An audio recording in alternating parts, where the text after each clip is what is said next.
بسم الله الرحمن الرحيم. அஸ்ஸலாமு அலைக்கும் வரஹ்மத்துல்லாஹி வபரகாத்துஹு. அன்பிற்குரிய சகோதர சகோதரிகளே, நீங்களும் ஆலிம்களாகலாம் என்ற இந்த தொடர் நிகழ்ச்சியில் திங்கள் செவ்வாய் ஆகிய 2 நாட்கள் சஹீஹுல் புகாரி என்கிற ஹதீஸ் நூலின் நேரடி தமிழாக்கத்தையும் அதில் கிடைக்கின்ற விளக்கத்தையும் இலக்கண விதிகளையும் நம்ம சேர்த்து பார்த்து வருகிறோம். இதில் இப்போ கடந்த 2-3 வாரங்களாக ஹதீஸ் கலை சம்பந்தப்பட்ட விஷயங்களை தான் பாடமாகி கொண்டு வர்றார். இதில் தொழுகை நோன்பு அந்த மாதிரி விஷயங்களை சொல்லாமல் கடந்த 2-3 பாடங்களை பார்த்தீங்கன்னு சொன்னால் ஹதீஸ் கலை இருக்குல்ல, அதை என்ன மாதிரி சொன்னால் எடுத்துக்கொள்வது, நேரடியாக கற்றுக்கொள்வது, ஒரு ஆசிரியர்கிட்ட ஒப்புதல் வாங்குவது, இந்த மாதிரி தலைப்புகளாகத்தான் கடந்த 2-3 பாடங்கள் இருக்கும். அந்த மாதிரியான ஒரு பாடம் தான் இப்போ வர்ற பாடமும். இது புகாரியில் 64வது ஹதீஸு பார்க்க வேண்டியிருக்கிறது. 64வது ஹதீஸுக்கு உரிய பாடம் என்னென்னு சொன்னால், பாபு மா யுதுக்கரு ஃபில் முனாவலத்தி ஓ கிதாபி அஹ்லில் இல்மி பில் இல்மி இலல் புல்தான் அப்படின்ட்டு ஒரு பாடத்தை போட்டிருக்கிறார். அதாவது இதுக்கு என்ன அர்த்தம்னு சொன்னால், முதல்ல முனாவலான்னு ஒரு வார்த்தை இருக்குல்ல, இது நீங்கள் தெரிஞ்சு கொள்ள வேண்டிய ஒரு சொல். முனாவலாங்கிற வார்த்தைக்கு என்னன்னா கொடுத்து அனுப்புதல்னு அர்த்தம். நாவலைன்னா கொடுத்து அனுப்பினான், நேரடியாக கொடுக்காம ஒரு ஆள்கிட்ட கொடுத்து இதை போய் அவர்கிட்ட கொடுத்துருங்க அப்படின்னு அனுப்புகிறோம்ல, அந்த சொல்லுக்கு பேர் நாவலை. நாவலை என்றால் கொடுத்து அனுப்பினான். முனாவலத்து என்றால் கொடுத்து அனுப்புதல், நேரடி அர்த்தம். ஆனால் ஹதீஸ் கலையில் இந்த முனாவலாங்கிற சொல்லை எதுக்கு பயன்படுத்துவாங்கன்னு கேட்டால், ஒரு செய்தியை, ஒரு ஹதீஸை ஒரு ஏடாக கொடுத்து அனுப்புவது. ஒரு மாணவரை கூப்பிட்டு, அதில் ஒரு 10 ஹதீஸ் இருக்குது, இதை நான் சொன்னதாக நீ அறிவிச்சிக்க அப்படின்னு சொல்லி அந்த புக்கை, அந்த பேப்பர், அந்த சீட்டை கொடுத்து அனுப்புகிறாங்கல்ல, அதுக்கு உரிய சொல்லாக ஹதீஸ் கலையில் மாறிடுச்சு. அகராதி அர்த்தப்படி பார்த்திங்கன்னா கொடுத்து அனுப்புதல் பற்றிய பாடம்னு வரணும். இந்த இடத்துல கொடுத்து அனுப்புதல்ங்கிறது எதை குறிக்கும் என்று சொன்னால், ஒரு ஹதீஸ் எழுதப்பட்ட ஒரு பேப்பரை, ஒரு பெறுதியை, ஒரு புக்கை ஒரு ஆள்கிட்ட கொடுத்து இதை நீ அறிவிச்சிக்க அப்படின்னு சொன்னால், இவர் என்ன செய்யலான்னு கேட்டால், அந்த ஆசிரியர் பெயராலே இதை அறிவிக்கலாம். ஒரு ஆசிரியர் ஹதீஸுகளை எழுதி உங்கள்கிட்ட தந்தார்னு சொன்னால், உங்கள்ட்ட வாயினால் ஒன்றுமே அவர் சொல்லலை, எழுதி தான் கையில் தர்றாரு. அப்படி தந்தார்னா நீங்கள் என்ன செய்யலான்னா, போய் மக்கள்கிட்ட, எனக்கு இந்த ஆசிரியர்கிட்ட நான் இந்த விஷயங்களெல்லாம் கற்றுக்கொண்டேன், அவர் எனக்கு அறிவித்தார் அப்படின்ட்டு சொல்லலாம். அந்த விஷயத்தை இப்போ சொல்ல போகிறார். என்ன சொல்கிறாருன்னா, பாபுண்டு வச்சு நிப்பாட்டிக்கிறலாம், அல்லது பாபு மா யுதுக்கரு ஃபில் முனாவலாண்டு சேர்த்தும் படிக்கலாம். நம்ம உடச்சியே படிச்சிடும் பாபுன். இது ஒரு பாடம். எது சம்மந்தமான பாடம்னா, மா யுதுக்கரு ஃபில் முனாவலத்தி, ஒரு ஏடுகளை கொடுத்து அனுப்புதல்ன்று நேரடி அர்த்தமாக இருந்தாலும், ஹதீஸ் கலையில் முனாவலான்னு சொன்னால் ஏட்டை கொடுத்து அனுப்புறது. அதாவது எழுதப்பட்ட ஏடுகளை, புத்தகங்களை, பிரதிகளை எழுத்து வடிவில் எழுதி கொடுத்து அனுப்புதல் அப்படிங்கிறதுக்குரியதான் முனாவலா. மாண்டா அல்லதி, மாங்கிறதுக்கு அர்த்தம் அல்லதியுடைய அர்த்தம். அல்லதி யுதுக்கரு ஃபில் முனாவலத்தி, கொடுத்து அனுப்புதல் குறித்து கூறப்படுபவை. கொடுத்து அனுப்புதலை எந்த மாதிரி எடுத்துக்கொள்வது, அவரே அறிவித்ததாக எடுத்துக்கொள்வதா, அல்லது யார் கொண்டு வந்தாரோ அவருடைய அறிவிப்பாக எடுத்துக்கொள்வதா, அது பற்றிய பாடம். மா யுதுக்கரு ஃபில் முனாவலத்தி, கொடுத்து அனுப்புதல் பற்றி. யுதுக்கரு என்றால் கூறப்படுவது, மா யுதுக்கரு என்றால் அல்லது யுதுக்கரு ஃபில் முனாவலத்தி, கொடுத்து அனுப்புதல் குறித்து கூறப்படுபவை. அது குறித்து உள்ள விஷயங்கள், ஆதாரங்கள் அர்த்தம் அந்த பாடம். மேலும் ஓ கிதாபி அஹ்லில் இல்மி, அஹ்லுல் இல்முனா கல்விமான்கள், இல்முனா கல்வி, அஹ்லுனா உடையவர்கள், கல்வி உடையவர்கள். நம்ம மொழியில் சொல்வதாக இருந்தால் கல்விமான்கள். ஓ கிதாபி அஹ்லில் இல்மி, கல்விமான்கள் எழுதுதல். கிதாபுனா எழுதுறது. ஓ கிதாபி அஹ்லில் இல்மி, கல்விமான்கள் எழுதுவது. பில் இல்மி, இல்மு சம்பந்தப்பட்ட விஷயங்களை எழுதுவது யாருக்கு எழுதுவதுன்னா இலல் புல்தானி பல ஊர்களுக்கும் எழுதி அனுப்புதல் பற்றிய பாடம்.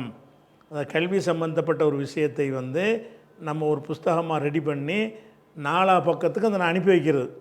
4 பக்கத்துக்கு அனுப்புனாலும் அந்த 4 பக்கத்தில் உள்ளவங்களும் என்ன செய்வாங்கன்னு கேட்டால் நான் சொன்னதாகத்தான் அறிவிப்பார்கள். அப்போ ஒரு அறிஞர் என்ன செய்வா, கிதாபி அகலில் இல்மி, கல்விமான்களாக ஹதீஸ்களை அறிஞர்கள்னு வச்சுக்கிறீங்களேன். கல்விமான்கள் பில் இல்மி, இல்மு சம்பந்தப்பட்ட கல்வி சம்பந்தப்பட்ட விஷயங்களை எழுதுதல் இலல் புல்தானி. யாருக்கு எழுதுறது? புல்தானி என்பது பலது என்பதுடைய பன்மை. பலதுன்னா ஊர். பலதுங்கிற வார்த்தைக்கு அர்த்தம் வந்து ஊருன்ற அர்த்தம். புல்தானி என்றால் ஊர்கள். இலல் புல்தானி என்றால் ஊர்களுக்கு, அது பல ஊர்களுக்குன்னு வச்சுக்கிறேன். அப்போ கிதாபி அகலில் இல்மி பில் இல்மி, கல்விமான்கள் வந்து கல்வி குறித்து எழுதி அனுப்புவது இலல் புல்தானி பல ஊர்களுக்கு பற்றிய பாடம். இந்த பாடத்தில் 2 டாபிக் வரப்போகுது. என்ன டாபிக் வரப்போகுதுன்னு கேட்டால், ஒரு ஏட்டை கொடுத்து அனுப்புதல், கல்விமான்கள் கல்வி சம்பந்தமான ஒரு தகவலை எழுதி உலகத்தின் பல பகுதிகளுக்கும் அனுப்பி வைத்தல். இதை என்ன மாதிரி எடுத்துக்கொள்வது? இது ஹதீஸ் கலை சம்பந்தப்பட்ட தலைப்பு தான் இது. அப்போ உள்ளடக்கத்தை பார்த்தா உங்களுக்கு தெளிவாக விளங்கிடும். மறுபடி பாருங்கள். பாபு மா யுதுக்கரு ஃபில் முனாவலத்தி, கொடுத்த சிற்றேடுகளை ஏடுகளைன்னு ப்ராக்கெட்டில் வச்சுக்கிறேன். ஏன்னா முனாவலத்துக்கு வந்து ஹதீஸ் கலையில் அந்த அர்த்தத்துக்கு தான் யூஸ் பண்ணுறாங்க. மா யுதுக்கரு ஃபில் முனாவலத்தி, ஏடுகளை கொடுத்து விடுவது. முனாவலத்தினா கொடுத்து அனுப்புதல் குறித்து கூறப்படுபவை. மா யுதுக்கரு என்றால் கூறப்படுபவை. பாபு மா யுதுக்கரு என்றால் கூறப்படுபவை குறித்த பாடம். பாபு மா யுதுக்கரு என்றால் கூறப்படுவது குறித்த பாடம். எது பற்றி கூறப்படுவது? ஃபில் முனாவலத்தி, கொடுத்து அனுப்புவது குறித்து, கொடுத்து அனுப்புதல் பற்றி கூறப்படுகிறது இல்லையா, அது பற்றிய பாடம். மேலும் ஓ கிதாபி அகலில் இல்மி, இல்முடையவர்கள் எழுதுதல் பில் இல்மி, கல்வி சம்பந்தப்பட்ட விஷயத்தை கல்வியை எழுதி அனுப்புறது. எங்கே அனுப்புறது? இலல் புல்தானி பல ஊர்களுக்கும் பற்றிய பாடம். பல ஊர்களுக்கும் கல்விமான்கள் கல்வி குறித்த விஷயங்களை எழுதி அனுப்புவது குறித்த பாடம். இந்த 2 டாபிக் தான் பின்னாடி உள்ள ஹதீஸுகளில் கொண்டு வர போகிறேன் அப்படின்னு சொல்கிறார். இப்போ அதுக்கு அந்த ஹதீஸை சொல்வதற்கு முன்னாடி சில அறிஞர்களுடைய கருத்துக்களை வந்து கொண்டு வர்றார். என்ன கொண்டு வர்றாருன்னா, வகால அனசுபுன் மாலிக்கின், அனசுபுன் மாலிக் அவர்கள் கூறினார்கள். அனசுபுன் மாலிக்குங்கிறவர் சஹாபி. அப்போ கால அனசுபுன் மாலிக்கின், அனசுபுன் மாலிக் என்கிற சஹாபி சொன்னார்கள், நசக உஸ்மானு. நசக என்று சொன்னால் பிரதி எடுக்குதல். இப்போ நான் வந்து இப்படி ஒரு புஸ்தகம் வச்சுருக்கேன்னு வைங்களேன், இதை வந்து அந்த காலத்தில் ஜெராக்ஸ்லாம் எடுக்க முடியாது. இதே மாதிரி உங்களுக்கு வேணும்னா என்ன செய்யணும்? ஏன்ட்டு அதை வாங்கி இதே மாதிரி பார்த்து நீங்கள் எழுதணும். இதுக்கு பேர் நசக. நசக என்று சொன்னால் ஒரு மூலப்பிரதியை வைத்து கொண்டு அதில் உள்ளதை பார்த்து இன்னொருத்தர் எழுதுகிறார்ல, அதுக்கு பேர் தான் நசக. நசக என்று சொன்னால் ஒரு மூளை ஏட்டில் இருந்து காப்பி அடித்தல்னால் நவீன காலத்தில் ஜெராக்ஸ் மாதிரி எடுத்துருவோம். என்ன, அது காப்பி பேஸ்ட்டுங்கிற காலத்தில் வாழ்ந்துக்கிட்டு இருக்கிறோம். அந்த காலத்தில் அந்த காப்பிலாம் அடிக்க இயலாது. காப்பின்னால உட்காந்து நம்ம தான் எழுதணும். 10 பேருக்கு வேணும்னா 10 பேரும் தனித்தனியாக எழுதணும். எழுதுனது ஒருவருக்கு தான் யூஸ் ஆகும். மறுபடி வேணும்னா அவர்கிட்ட இன்னொருத்தர் எழுதணும். இந்த செயலுக்கு பேர் நசக. நசக உஸ்மானு இப்னு அஃபான். உஸ்மான் இப்னு அஃபான் அவர்கள் பிரதி எடுத்தார்கள். நசக என்ற அர்த்தம்? பிரதி எடுத்தார்கள். பிரதி எடுத்தார்கள். அல் மசாஹிஃப, மசாஹிஃப் என்றால் குரானுடைய பிரதிகளை. முஸ்ஹஃபுக்கு பன்மை மசாஹிஃபு. முஸ்ஹஃப் என்றால் ஏடு, மசாஹிஃப் என்றால் ஏடுகள். ஆனால் முஸ்ஹஃபுங்கிற வார்த்தை நடைமுறையில் வந்து உலூமுல் குரானில், குரான் பற்றிய பாடத்தில் முஸ்ஹஃப்னா குரான்.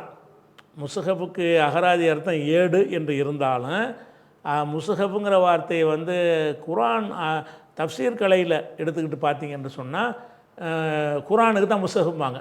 முஸ்ஹஃப உஸ்மானுடைய ஏடு, குரானுக்கு உரிய சொல்லாக அது பிறகு மாற்றப்பட்டுருச்சு. அகராதியில் ஏடு. இப்போ இது நான் ஒரு பேப்பர் எழுதி வச்சா இது கூட ஏடு தான். இது ஒரு முஸ்ஹஃப் தான். நீங்கள் ஒரு புக்கு வெளியிட்டீங்கன்னா அது கூட முஸ்ஹஃப் தான் அகராதிப்படி. ஆனால் ஹதீஸ் கலையில் எப்படி சில சொற்களுக்கு அர்த்தம் மாறுகிறதோ அதே மாதிரி உலுமுல் குரான் பற்றிய கலையில் என்ன செய்வாங்கன்னு கேட்டால் சில சொற்களுக்கு இதான் அர்த்தம்னு மாற்றி வச்சுருப்பாங்க. அப்போ குரான் கலையில் பேசக்கூடிய நேரத்தில் முஸ்ஹப் என்று சொன்னால் குரான் என்று அர்த்தம். முஸ்ஹப் என்றால் அகராதியில் ஏடுகள்னு அர்த்தம். தஃப்சீர் கலையில் எடுத்துக்கிட்டிங்கன்னா குரானுடைய பிரதின்னு அர்த்தம். அப்போ நசக உஸ்மான் இப்னு அஃபானுடைய மகன் உஸ்மான்டா 3வது ஹலீஃபா, அவர்கள் நசக பிரதி எடுத்தார்கள் அல் மசாஹிஃப குரானுடைய ஏடுகளை. மசாஹிஃப்னா ஏடுகள்னு அர்த்தமாக இருந்தாலும் அது குரானுடைய ஏடுகளுக்கு தான் அதை சொல்கிற வார்த்தையை மாற்றிட்டாங்க. அல் மசாஹிஃப குரானுடைய ஏடுகளை உஸ்மான் இப்னு அஃபான் அவர்கள் பிரதி எடுத்து ஃபபஅஸ பிஹா அவற்றை அனுப்பி வைத்தார்கள் இலல் ஆஃபாக்கி. ஆஃபாக்குங்கிற வார்த்தை என்னென்னு கேட்டால் உஃப்குங்கிற வார்த்தைக்கு பன்மை ஆஃபாக். அலிஃபு ஃபே காஃபு உஃபுக்கும்பாங்க. உஃபுக்குங்கிற வார்த்தை உஃபுக்கு என்று சொன்னால் அடிவானம்னு அர்த்தம். நேரடி அர்த்தம் என்ன? இப்போ நம்ம இங்கேருந்து பார்த்தோம்னா வானத்துடைய அடிப்பகுதி இருக்குல்ல, நீங்கள் கடற்கரையில் நின்று அப்படி பார்த்தீங்கன்னு சொன்னால் வானத்தினுடைய அடிபாக அந்த கடலை தொட்டுக்கிட்டு இருக்கிற மாதிரி தெரியும்ல, அது கடல் இல்லாத பகுதியிலேருந்து பார்த்தா கூட அந்த தரை வந்து எது வரைக்கும் உங்கள் கண்ணுக்கு தெரிகிறதோ முடிகிறதோ அந்த இடத்து வரைக்கும் உள்ளதுக்கு பேர் உஃப்கு, அடிவானம். வானத்தினுடைய அந்த வானத்தினுடைய அடிப்பகுதின்னு அர்த்தமாகுது.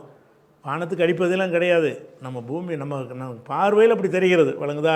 நம்ம அடிப்பகுதின்னு சொல்லுவது இன்னொருத்தருக்கு நடுப்பகுதியாக இருக்கும், அது அடுத்ததுலாம் நம்ம பார்வைக்கு நம்ம பார்வைக்கு அடிப்பகுதி இருக்குல்ல, அதுக்கு பேர் தான் உஃபுக்கும்பாங்க. உஃபுக்கு என்றால் அடிவானம் என்று அதுக்கு அர்த்தம். நேரடி அர்த்தம் என்னது? உஃபுக்கு என்றால் அடிவானம். அடிவானம் என்று சொன்னால் நம்ம நின்றோம்னா வானம் அப்படி இருக்குல்ல, அந்த வானத்தில் இந்த பக்கத்தில் ஒரு அடிவானம் இருக்கிறது, அந்த பக்கத்தில் அடிவானம் இருக்குது.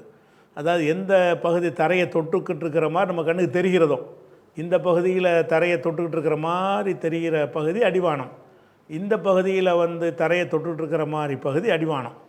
அப்போ நேரடி அர்த்தம் உஃப்கு என்றால் அடிவானம் என்று அர்த்தம்.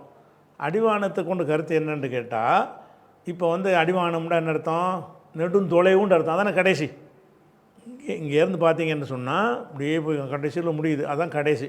அப்போ பெரும் தொலைவில் அது இருக்கிறது. அப்போ உஃப்கு என்பதற்கு பன்மை எடுத்திங்கன்னா ஆஃபாக்கு, நிறைய அடிவானங்கள்னு அகராதி அர்த்தம் வந்துடுது. ஆனாலும் இந்த உஃப்கு என்பதற்கு வந்து அகராதியில் அந்த அர்த்தமாக இருந்தாலும் நடைமுறையில் அதிகமான இடங்களில் வந்து வெகு தொலைவான பகுதி. உஃப்கு என்றால் அதான தொலைவான பகுதி. இப்போ நீங்கள் இங்கேருந்து பார்த்தீங்கன்னா உங்கள் பார்வையில் உங்களுக்கு ரொம்ப தொலைவான பகுதி அது அந்த வானம் தொட்டுக்கிட்டு அதான தொலை. நீங்கள் போயிட்டே இருக்கு, நடந்துக்கிட்டே இருக்குது, அது ஒரு விஷயம். உங்கள் கண் பார்வையில் எடுத்துக்கிட்டீங்கன்னு சொன்னால் உங்களுக்கு தொலைவான பகுதி எது? உங்களுக்கு தொலைவான பகுதி எது? இந்த வானம் எதில் போய் அவங்க முட்டிக்கிட்டு இருக்கிற மாதிரி தெரிகிறதோ அந்த எண்டு தான் உங்களுக்கு தொலைவான பகுதி. அதனால் அதில் இந்த கருத்தர்த்தமாக என்ன ஆக்கிட்டாங்கன்னு கேட்டால், உஃப்கு என்றால் தொலைவான பகுதின்னு அர்த்தம். உஃப்கு என்றால் நேரடி அர்த்தம் அடிவானம். அடிவானம்ங்கிறது சொல்ல எதுக்கு மாற்றிக்கிட்டேன்? அடிவானம்ன்ற அர்த்தத்துலேயும் சில இடங்களில் வரும், பல இடங்களில் என்னத்துக்கு மாற்றிட்டாங்கன்னு சொன்னால் தொலைவான பகுதி. உஃப்கு என்றால் என்ன அர்த்தம்? தொலைவான பகுதி. ஆஃபாக்கு என்றால் தொலைவான பகுதிகள், தொலைவான பல பகுதிகள்னு அர்த்தமாகுது. இப்போ மறுபடியும் அர்த்தம் செய்யுங்க. நசக உஸ்மான் இப்னு அஃபான் அவர்கள் பிரதி எடுத்தார்கள். எதை பிரதி எடுத்தால்? மசாஹிபு ஏடுகள்னு அர்த்தம், ஆனால் குரானுடைய ஏடுகள்னு வச்சுக்கணும். மசாஹிபுங்கிற சொல்லுக்கு ஏடுகள்னு அர்த்தமாக இருந்தாலும் இந்த ஹதீஸ்க்கு உல்முல் குரானில் சொல்லும் பொழுது குரான் ஏடுகள்னு அர்த்தமாயிடும். அல் மசாஹிஃப மஃபூலு, மசாஹிபு குரானுடைய ஏடுகளை காப்பி எடுத்தார்கள். எடுத்து ஃபபஅஸ பிஹா, அவர் பாசன் அனுப்புறது, ஃபபஅஸ பிஹா அதை அனுப்பி வைத்தார்கள் இலல் ஆஃபாக்கி தொலைதூர பகுதிகளுக்கு. ஆஃபாக்குன்னா உஃப்குக்கு பன்மை, தொலைதூர பகுதிகளுக்கு அனுப்பி வைத்தார்கள் என்று அனசு சொல்கிறார். அவர் என்னத்தை சொல்கிறாருன்னு கேட்டால், ரசூல் உஸ்மான் ரலியல்லாஹு காலத்தில் வந்து பல போர்களில் சஹாபாக்கெல்லாம் நிறைய கொல்லப்பட்டாங்க. அப்போ சில நபித்தோழர் வந்து உஸ்மான்கிட்ட சொல்லுவாங்க, உஸ்மான் அவர்களை பெரிய பெரிய சஹாபாக்கெல்லாம் கொல்லப்பட்டாங்க, இஸ்லாம் வந்து பல பகுதிகளுக்கும் பரவி போயிடுச்சு, பரவி போகும் பொழுது அவரவர் வந்து சில வசனங்களை வைத்துக்கொண்டு இதுதான் குரான் என்று மக்கள்கிட்ட சொல்லி, மற்ற வேதக்காரர்கள் முரண்பட்ட மாதிரி நமக்கும் வேதங்கள் முரண்பட்டு போயிடக்கூடாது, இது ஏன் குரானு ஓன் குரான் ஆளாளுக்கு சொல்லிடக்கூடாது. அப்படி வராமல் இருக்க வேண்டுமானால் நீங்கள் என்ன செய்யுங்க, நம்ம அபூபக்கர் வந்து தொகுத்தாரில் குரான் பிரதி, அந்த பிரதியை வந்து ஹப்சாட்ட தான் இருந்துச்சு, அபூபக்கருக்கு பிறகு உமர்கிட்ட இருந்துச்சு. உமருக்கு பிறகு அந்த பிரதி வந்து அவங்களுடைய மகளும் ரசூலுல்லாஹ்வுடைய மனைவியுமாகிய ஹப்ஸா ரலியல்லாஹு அன்ஹா கையில் அந்த பிரதி இருந்தது. அதை உஸ்மான் வாங்க விட்டு என்ன செஞ்சிருக்காரு, பிரதி எடுக்கிறாரு. பிரதி எடுத்து திருப்பி உங்கள்கிட்ட தந்துடுறோம் அப்படின்னு சொல்லி அந்த குர்ஆனுடைய மூலப்பிரதியை வாங்க விட்டு அதை பல பிரதி ஆக்குறாரு. இதை வச்சுக்கிட்டு நிறைய ஒருத்தரையாக எழுத சொல்கிறாரு. எழுதியான இதான் குர்ஆனு, கட்டுக்கட்டாக குர்ஆனை நிறைய நூற்றுக்கணக்கான குர்ஆன்களை அவர் வந்து ரெடி பண்ணி உலகத்தின் எகிப்துக்கு ஒன்று, யமனுக்கு ஒன்று, கூஃபாவுக்கு ஒன்று, பசராவுக்கு ஒன்று, அப்படி இப்படின்னு சொல்லி டமாஸ்கஸுக்கு ஒன்றுண்டு ஒவ்வொரு பகுதி, ஈரானுக்கு ஒன்று, எங்கெல்லாம் இஸ்லாம் பரவுனுச்சோ எல்லா பகுதிகளுக்கும் ஒவ்வொரு பிரதியை கொடுத்து அனுப்பி வச்சார். அனுப்பி வச்சு இது மட்டும்தான் குர்ஆன், இதில் உள்ளதுக்கு மாற்றமாக எவனாவது குர்ஆன் சொன்னீங்கன்னா நடக்கிறது வேறு அப்படிங்கிற மாதிரி ஒரு குர்ஆனை பாதுகாக்க ஒரு முடிவை எடுத்து உஸ்மான் அவர்கள் தான் இந்த குர்ஆனை அடைஞ்சாங்க. குர்ஆனை தொகுத்தவர் வந்து உஸ்மான் கிடையாது, அபூபக்கர் தான். குர்ஆனை வந்து பல பிரதிகள் எடுத்தவர் தான் யார், உஸ்மான். ஆனால் தப்பாக என்ன செய்வாங்கன்னா உஸ்மான் தான் தொகுத்தாருங்கிற மாதிரி சொல்லுவாங்க. அது தப்பு. அப்படி எந்த ஒரு ஆதாரமும் கிடையாது. இதிலே அவர் தெரிவார். நசக உஸ்மான் வந்து பிரதி தான் எடுத்தார். பிரதி எடுத்தார். அல் மசாஹிப குர்ஆனுடைய பிரதி எடுத்தார். இப்போ பாசபிஹா அதை அனுப்பி வைத்தார். இல்லை லாஃபாக்கி தொலைதூர பகுதிகளுக்கு அனுப்பி வைத்தார் அப்படின்னு அனசு சொல்கிறார். சொன்னால் இதிலேருந்து என்ன விஷயம் விளங்குது, எதுக்கு இது புகாரி போடுறாருன்னு கேட்டால், இப்போ குர்ஆனை வந்து உஸ்மான் பிரதி எடுத்தார்ல, எடுத்து அனுப்பி வச்சார்னு சொன்னால் யாரோ உட்காந்து எழுதியிருப்பாங்க, யாரோ வச்சு கொடுத்து விட்ருப்பாங்க. ஆனால் அந்த அந்த போகிற ஊரில் உள்ளவங்க என்னென்னு சொல்லுவாங்க, உஸ்மான் அனுப்பின பிரதின்னு தான் சொல்லுவாங்க. உஸ்மான் உட்காந்து எழுதவும் கிடையாது, பேரால் வச்சு தான் எழுதி வைக்கிறாரு, எழுதி கொடுத்து அனுப்புனது உஸ்மானாக இருக்கிறாரு, அங்கீகரித்து அனுப்புகிறாரு. அந்த மக்கள் என்ன செய்வாங்கன்னு கேட்டால் மக்கள்கிட்ட அறிவிக்கும் பொழுது உஸ்மான் அவர்கள் நம்ம குர்ஆன் பிரதி அனுப்பி வைத்திருக்கிறார்கள் அப்படின்னு சொல்லுவாங்க. அப்போ எழுதி அனுப்புதல் என்பதும் நேரடியாக அவரே போய் சொல்வதும் சமம்தான் அப்படிங்கிற தலைப்புக்கு பொருத்தமாக இந்த அனசுடைய கூற்றை இது ஒரு பெரிய ஹதீஸாகவும் வருகிறது. இது துணுக்க மட்டும் போட்டிருக்காரு. வகால் அனஸ் இப்னு மாலிக்குடைய மகன் அனஸ், ரசூலுல்லாஹ்வுடைய ஊழியராக இருந்தார்கள் அனஸ். அந்த அனஸ் சொல்கிறாரு, நசக உஸ்மான் இப்னு அஃபான் அவர்கள் பிரதி எடுத்தார்கள். அல் மசாஹிப குர்ஆனுடைய ஏடுகளை பிரதி எடுத்தார்கள்.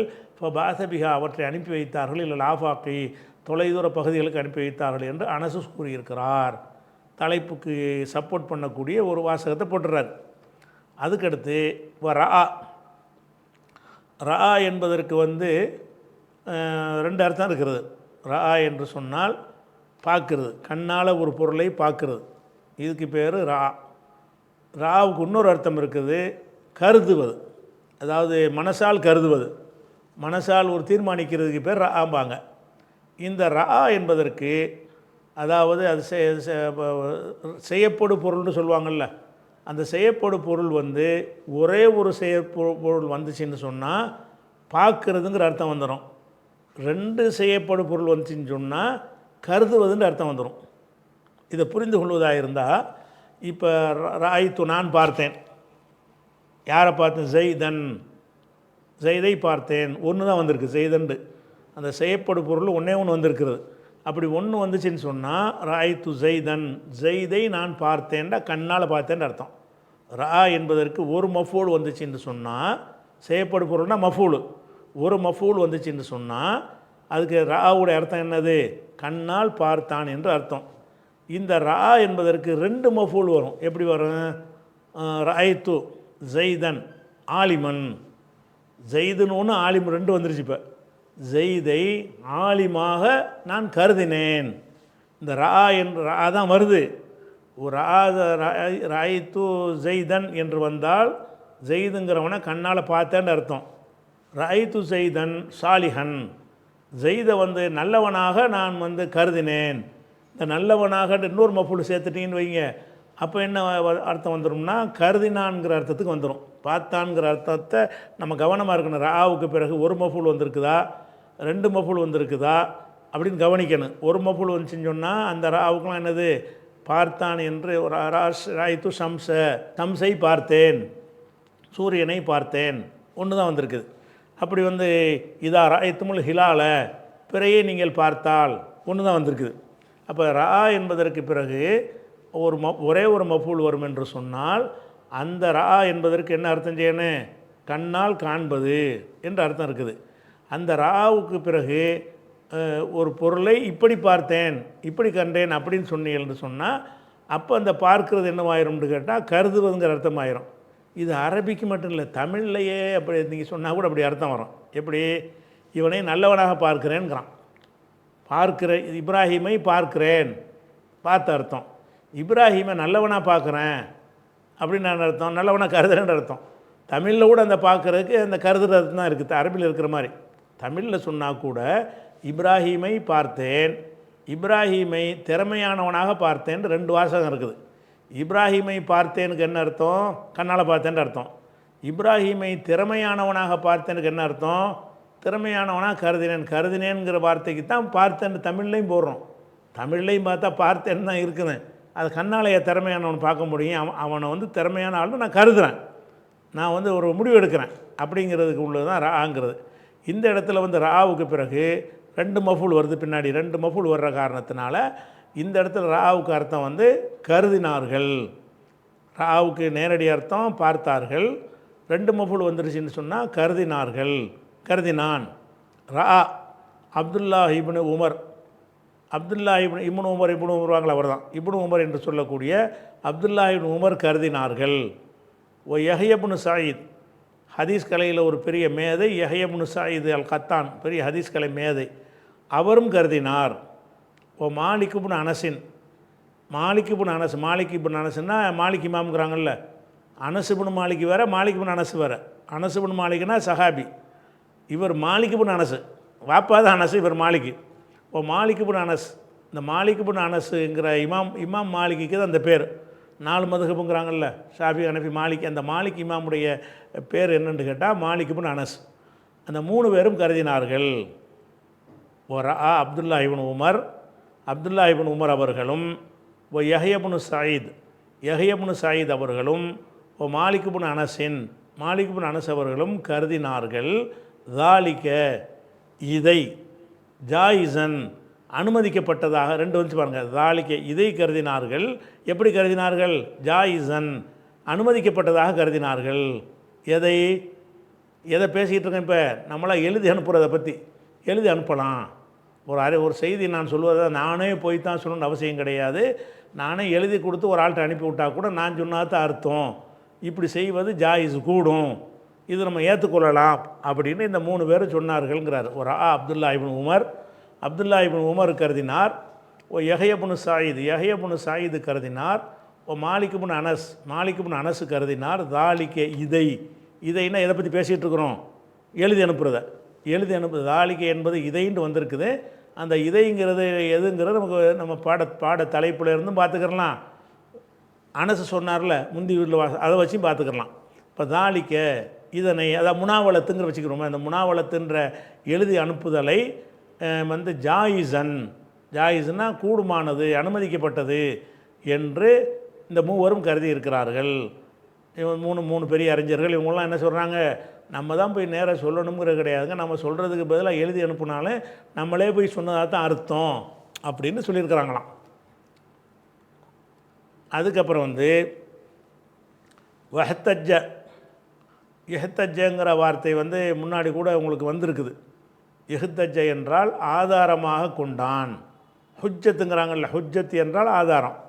அப்போ எஹ்தஜ்ஜ இஃப்தாலன்றதை மாற்றிட்டீங்கன்னு சொன்னால் எஹ்தஜன்னு வரும், எஹ்தஜ்ஜன்னு சொல்லுவோம்.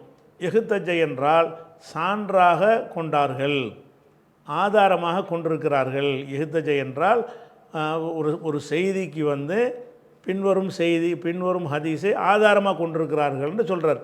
என்ன சொல்கிறாருன்னு கேட்டால் வஹ்தஜ்ஜ ஆதாரமாக கொண்டிருக்கிறார்கள். யார்? பஅது அஹ்லில் ஹிஜாஸ். ஹிஜாஸுங்கிறது எதுக்கு சொல்கிறதுன்னு கேட்டால் மக்கா மதீனாவை உள்ளடக்கி அந்த மாகாணத்துக்கு பேர் ஹிஜாஸ். அரபுகள் பல மாகாணங்களாக பிரிக்கப்பட்டிருக்கும் பொழுது இந்த மக்கா மதீனாவையெல்லாம் உள்ளடக்கி ஒரு மாகாணம் வரும்ல, அந்த மாகாணத்துக்கு பேர் தான் ஹிஜாஸும்பாங்க. ஹிஜாஸ் பகுதின்னா மக்கா மதீனா இருக்கிற பகுதின்னு அர்த்தம். அஹ்லுல் ஹிஜாஸ், ஹிஜாஸ் வாசிகள்னால் மக்கா மதீனா பகுதியில் வசிக்கக்கூடியவர்களில் சிலர். வஹ்தஜ்ஜ ஆதாரமாக கொண்டிருக்கிறார்கள். பாலு அஹ்லில் ஹிஜாஸ் வாசிகளில் சிலர் ஆதாரமாக கொண்டிருக்கிறார்கள். ஃபில் முனாவலத்தி ஏடுகளை கொடுத்து அனுப்புவதற்கு. ஏடுகளை முனாவலத்துனா பொதுவாக கொடுத்து அனுப்புதல். இந்த ஹதீஸ் கலையில் ஏடுகளை கொடுத்து அனுப்புதல். ஏடுகளை கொடுத்து அனுப்புவதற்கு ஆதாரமாக கொண்டிருக்கிறார்கள். பி ஹதீஸின் நபி ஸல்லல்லாஹு அலைஹி வஸல்லம், ரசூலுல்லாஹ்வுடைய ஒரு ஹதீஸை ஆதாரமாக காட்டுகிறார்கள். ஹிஜாஸ் வாசிகள் என்ன செய்கிறாங்கன்னு கேட்டால், கொடுத்து அனுப்புகிறது தப்பு கிடையாதுங்கிறாங்க எல்லாருமே. இந்த ஹிஜாஸ் வாசிகள் என்ன செய்கிறாங்கன்னா அதுக்கு ஒரு ஆதாரத்தையும் காட்டுறாங்க. என்ன ஆதாரம் காட்டுறாங்க? வஹ்தஜ்ஜ, ஆதாரம் காட்டுகிறார்கள். பாது அஹ்லில் ஹிஜாஸ் வாசிகளில் சிலர்னால் சில அறிஞர்கள் ஆதாரம் காட்டுகிறார்கள். ஃபில் முனாவலத்தி, கொடுத்து அனுப்பும் விஷயத்தில் ஆதாரம் காட்டுகிறார்கள். பி ஹதீஸின் நபி ஸல்லல்லாஹு அலைஹி வஸல்லம், ரசூலுல்லாஹ்வுடைய ஒரு ஹதீஸை ஆதாரம் காட்டுறாங்க அப்படின்னு சொல்லிட்டு அந்த ஹதீஸ் என்னன்னு சொல்கிறார். ஹைசு கத்தப, ரசூல் ஸல்லல்லாஹு அலைஹி வஸல்லம் எழுதிய போது, இல்லை அமீரி ஷரியத்து என்று சொன்னால் ஒரு சிறு படை. ஷரியத்துன்னு சொன்னால் சின்ன சின்ன படைகளை ரசூல் அனுப்பி வைப்பாங்க. ஒரு 10 பேர் 20 பேர் 30 பேர் கொண்ட சின்ன படைகளை சில நோக்கங்களுக்கு அனுப்பி வைப்பாங்க. அந்த ஷரியத்து அனுப்புனாங்கன்னா ஒரு அமீரை போட்டுருவாங்க. அதுக்கு ஷரியத் சின்ன படை அனுப்புனாங்கன்னு சொன்னால் யார் தலைமையில் இருக்கணும்னு இல்லாட்டி அதுக்கு பேர் படைன்னு சொல்ல முடியாது. இஷ்டத்துக்கு ஆளாளுக்கு நடப்பாங்க. அப்படி ஆகக்கூடாதுன்னா என்ன செய்யணும்? அதுக்கு ஒரு தலைவர் இருக்கணும். அப்போ கத்தப, ரசூல்லா எழுதினார்கள். லி அமீரி ஷரியத்தி, சிறு படையுடைய ஒரு அமீருக்கு ஒரு சிறு படை அனுப்புகிறாங்க. அந்த சிறு படைக்கு ஒரு அமீர், ஒரு தலைவரை நியமிக்கிறாங்க. அந்த தலைவருக்கு கடிதம் ரசூல்லா எழுதுகிறாங்க. ஒரு தலைவருக்கு தளபதியை அனுப்பி என்ன செய்கிறாங்கன்னு கேட்டால், அவருக்கு ஒரு செய்தியை சொல்லாமல் ஒரு பேப்பரில் எழுதி கொடுக்குறாங்க. கிதாபன், ஒரு ஏட்டை எழுதி கொடுத்தார்கள். கத்தபலி அமீரி ஷரியத்தி, ஒரு சிறு படையுடைய அமீருக்கு ரசூல்லா எழுதினார்கள். கிதாபன், ஒரு ஏட்டை எழுதினார்கள். வகால, சொன்னார்கள். லா தக்ரவுஹு, இதை நீ வாசிக்கக்கூடாது. மூடி வச்சு கொடுக்குறாங்க. ஓப்பன் பண்ணி வாசிச்சிடாத. ஹத்தா தப்லுக மக்கான கதாவ கதா, அந்த எந்த இடம்னு ஏதோ சொல்லியிருப்பாங்க. அறிவிப்பாளர் மறந்துட்டார் போல இருக்குது. அதுக்கான இன்னென்ன இடம்னு சொல்கிறார். கதாவ கதானா இன்னென்ன இடம். ஹத்தா தப்லுக மக்கான கதாவ கதா, இந்தந்த இடங்களை அடைவது. தப்லுகன்னா அடைவது. ஹத்தா தப்லுக, நீ அடையும் வரை. மக்கான கதாவ கதா, இந்த இடத்தை அடையும் வரை இதை படித்து பார்க்காத. ஒரு கடிதத்தை கொடுக்குறாங்க.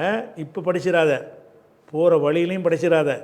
நீ அந்த இடத்த போய் சேர்வையில், அந்த இடத்துக்கு சேர்ந்த உடனே அப்போ போய் படிச்சுப்பார். இப்போ லா தக்ரவு, இதை படித்து பார்க்காத. கராண்டா ஓதினான். பேப்பரை படிக்கிறதுக்கு பேரும் கராக தான். லா தக்ரவு, இந்த ஏட்டை நீ வாசித்து விடாத. எது வரைக்கும்? ஹத்தா தப்லுக, நீ அடையும் வரை. மக்கான கதாவ கதா, இந்த இடத்தை, ஒரு குறிப்பிட்ட இடத்தை சொல்லி அந்த இடத்தை அடையும் வரை நீ அதை படிக்காத என்று சொல்லி அனுப்பினார்கள். ஃபலம்மா பலக, அவர் அடைந்த போது, யார்? அந்த அமீர் இருப்பார்ல, அந்த அமீர் அடைந்த பொழுது, தாலிக்கல் மக்கான, அந்த இடத்தை. அம்மா பலகன்னா அவர் அடைந்த போது, அவருங்கிறது யாருன்னு கேட்டால் இந்த அமீரை குறிக்கும். ஃபலம்மா பலகன்னா ஃபலம்மா பலகல் அமீரு, அந்த சிறு படையுடைய அமீர் அடைந்த பொழுது, தாலிக்கல் மக்கான, அந்த இடத்தை, எந்த இடத்துல போய் ரசூல்லா வாசிக்க சொன்னாங்களோ அந்த இடத்தை அடைந்த பொழுது, கரஹு அலன்னாஸ், அந்த கடிதத்தை மக்களுக்கு வாசித்து காட்டுறாரு. எல்லாத்தையும் போய் சேர்ந்தோம். இப்போ ரசூல்லாவோட ஒரு கடிதம் ஒன்று இருக்குது, நம்ம என்ன செய்யணுங்கிறதில் எழுதியிருக்கிறாங்க. இந்த இடத்துல வச்சு தான் உங்களுக்கு அறிவிக்க சொல்லியிருக்கிறாங்க. செய்தி பரவிடக்கூடாங்கிறக்கா ரசூல்லா நினைஞ்சிருக்காங்க. அது ஒரு செய்தியை கொடுத்து அந்த இடத்துக்கு போனோன்னு அந்த இடத்துல வச்சு வாசி காட்டுங்கிறாங்க. கராஹு ஃபலம்மா பலக தாலிக்கல் மக்கான், அந்த இடத்தை அந்த அமீர் அடைந்த பொழுது, கராஹு, அந்த கிதாப், குஹுங்கிறது கிதாபு, அந்த கிதாபை படித்து காட்டினார். அலன்னாசி, மக்களுக்கு படித்து காட்டினார். படித்து காட்டி வஹுபரகும், அவர்களுக்கு அறிவித்தார். பி அம்ரின் நபி ஸல்லல்லாஹு அலைஹி வஸல்லம், ரசூலுல்லாஹ்வுடைய கட்டளை என்னங்கிறது. ஏதோ ஒரு ரகசியமான ஒரு கட்டளை. போருக்கு போகிறதா இருந்தால் இன்னென்ன மாதிரி நடக்கணும்னு ஒரு ரகசிய கட்டளையை போட்டிருப்பாங்க. அப்போவே சொல்லிட்டோம்னு சொன்னால் கூட ஒரு ஆட்கள் வழியாக எதிரிகளுக்கு போய் சேர்ந்துடும். அதனால் கட்டளை எழுதி கொடுத்து, இதில் நான் என்ன செய்யணும்னு எழுதியிருக்கிறேன், உடைக்கக்கூடாது. ஒரு குறிப்பிட்ட போயிருங்க, அந்த இடத்துலேருந்து அங்கே நடவடிக்கை ஆரம்பிக்க போகிறீங்க. அந்த இடத்துக்கு வந்தவுடனே தான் இது படித்து பார்க்கணும், நீனும் படித்து பார்க்கணும், மக்களுக்கும் சொல்லணும்னு அனுப்பி விட்டாங்க.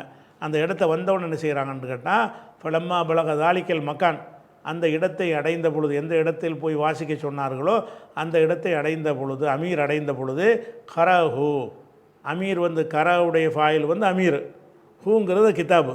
கரா அல் அமீரு அல் கிதாப அப்படின்னு அர்த்தம். கராஹுன்னு சொன்னால் அமீர் அதை வாசித்து காட்டினார். அலன்னாசி, மக்களுக்கு வாசித்து காட்டினார். வாசித்து காட்டி வகுபரகும் அவர்களுக்கு அவர் அறிவித்தார் பி அம்ரின் நபி ஸல்லல்லாஹு அலைஹி வஸல்லம் ரசூலுல்லாவுடைய கட்டளையை பற்றி அவங்களுக்கு விளக்கினார். ரசூலுல்லாஹ் கட்டளை இட்டிருக்கிறாங்க, இந்த அறிக்கை எழுதி தந்திருக்கிறாங்க, தெரிஞ்சுக்கிறங்க, இதன்படி தான் நீங்கள் நடக்கணும், இனிமேல் உங்கள் நடவடிக்கைகள் இதன்படி தான் இருக்க வேண்டும் அப்படின்னு அவர் சொல்கிறார். இந்த ஹதீஸை தான் ஹிஜாஸ் வாசிகள் ஆதாரமாக காட்டுறாங்க. எதுக்கு ஆதாரமாக காட்டுறாங்க? முனாவலத்து என்றால் ஏடுகளை கொடுத்து அனுப்புதல் என்பதற்கு ஆதாரமாக காட்டுகிறார்கள். அந்த ஆதாரம் இருக்கத்தானே செய்யுது. இந்த கடிதத்தை கொடுத்து விட்றாங்க. ரசூல்லா ஒரு கடிதத்தை கொடுத்து விட்டு ரசூல்லா வாசிலாம் காட்டலை, வாயினால் சொல்லவே இல்லை, எழுதி தான் கொடுத்துருக்குறாங்க. ஆனால் அந்த கடிதத்தில் உள்ளது சொல்லும்போது அந்த அமீர் எப்படி சொல்லுவார்? நபி ஸல்லல்லாஹு அலைஹி வஸல்லம் அவர்கள் சொல்லியிருக்கிறார்கள் அப்படின்னு தான் அந்த கடிதத்தை வாசிப்பார். அப்போ எழுதி அனுப்புதல் என்பதும் நேர போய் சொல்வதும் ஒன்று தான் அப்படி என்பதற்கு ஹிஜாஸ் வாசிகள் இதனை ஆதாரமாக காட்டுகிறார்கள் இப்படின்னு சொல்லி 64வது ஹதீஸுடைய முன்னுரை இவ்வளோ வருது. 64வது ஹதீஸுக்கு போகிறதுக்கு முன்னாடி இவ்வளவு முன்னுரைகள் அவர் என்ன செய்கிறாரு? புகாரி இமாம் சொல்கிறாரு. அப்போ நாளைக்கு 64வது ஹதீஸுக்குள்ளே போயிடும். அஸ்ஸலாமு அலைக்கும்.